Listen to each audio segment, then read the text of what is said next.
आखिरी खत, एक अधूरी मोहब्बत की कहानी। राहुल और स्नेहा की शादी को 10 साल हो चुके थे।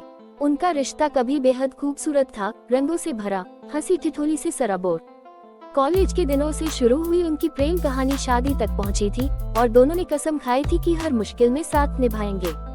लेकिन वक्त के साथ जिंदगी की आपाधापी, जिम्मेदारियों का बोझ और ऑफिस की थकान ने उनके रिश्ते की गर्मजोशी को ठंडा कर दिया था। अब राहुल ऑफिस से देर से लौटता, स्नेहा उसके इंतजार में सोफे पर बैठे बैठे सो जाती। पहले जो बातें घंटों तक हुआ करती थी, वो अब कुछ मिनटों की क्या खाओगे और आज दिन कैसा रहा तक सिमट गई थी। प्यार कहीं गुम हो गया था और स्नेहा यह महसूस कर रही थी कि वो राहुल की जिंदगी में अब महज एक जिम्मेदारी बनकर रह गई है। एक खत जो सब बदल गया। उस शाम राहुल ऑफिस से लौटा तो टेबल पर एक लिफाफा रखा था। उसे आश्चर्य हुआ क्योंकि अब तो उनके बीच चिट्ठियों का दौर खत्म हो चुका था। उसने धीरे से लिफाफा खोला और पढ़ने लगा। तारांकन, राहुल, जब हमारी शादी हुई थी तब मैं दुनिया की सबसे खुशकिस्मत लड़की थी। तुम्हारी हर छोटी छोटी बातें, तुम्हारा मुस्कुराना मुझे बेइंतहा खुशी देता था। तुम्हारी बाहों में दुनिया की सारी सुकून था। याद है हमारी पहली बारिश, जब हमने बिना छतरी के भीगते हुए सड़क पर डांस किया था। वो बेवजह की लड़ाइयाँ और फिर तुम्हारा मुझे मनाने के लिए चॉकलेट लाना। हर छोटी चीज मेरे लिए कितनी मायने रखती थी, पर शायद तुम्हारे लिए अब नहीं। अब तुम्हारी जिंदगी में सिर्फ काम रह गया है और मैं कहीं पीछे छूट गई हूँ। मैं दिन भर तुम्हारा इंतजार करती हूँ और तुम बस एक थका हूँ, बाद में बात करते हैं कहकर सो जाते हो। तुम्हें शायद एहसास नहीं, लेकिन मैंने तुम्हें धीरे धीरे खो दिया है और अब मैं खुद को भी खो चुकी हूँ। इसलिए मैं जा रही हूँ खुद को फिर से पाने के लिए।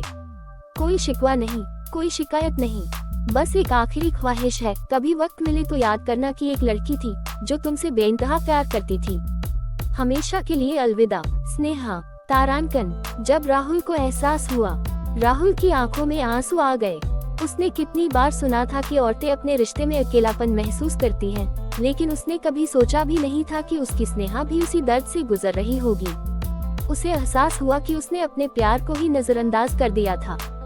वो बिना कुछ सोचे समझे भागा। उसकी गाड़ी तेजी से रेलवे स्टेशन की तरफ दौड़ रही थी। दिल की धड़कनें बढ़ी हुई थी।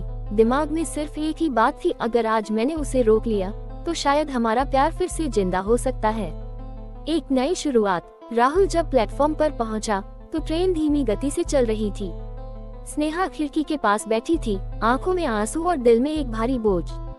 अचानक उसने राहुल को देखा, भागते हुए, हाँफते हुए, आंसू से भीगी आंखों के साथ। स्नेहा, राहुल चिल्लाया। स्नेहा का दिल जोर जोर से धड़कने लगा। क्या राहुल उसे रोकने आया था? क्या अब भी कुछ बाकी था? राहुल ने ट्रेन की खिड़की पकड़ ली और हाँफते हुए बोला, प्लीज मत जाओ स्नेहा, मैंने बहुत गलत किया, लेकिन प्लीज मुझे एक मौका दो। मैं फिर से पहले वाला राहुल बन जाऊंगा, जो तुम्हें हंसता देख अपनी दुनिया भूल जाता था, जो तुम्हारी हर छोटी खुशी के लिए कुछ भी कर सकता था। प्लीज मत जाओ। स्नेहा की आंखों से आंसू बह निकले। उसने राहुल का हाथ थाम लिया और धीरे से मुस्कुरा दी। ट्रेन की रफ्तार धीमी हो गई और स्नेहा उतर आई। राहुल ने उसे बाहों में भर लिया, मानो उसे फिर कभी खोना नहीं चाहता हो। उस रात उन्होंने फिर से बारिश में भीगते हुए डांस किया, बिना किसी छतरी के, बस एक दूसरे के प्यार की छत के नीचे। प्यार जो खो गया था वो फिर से मिल गया था, एक नई शुरुआत के लिए।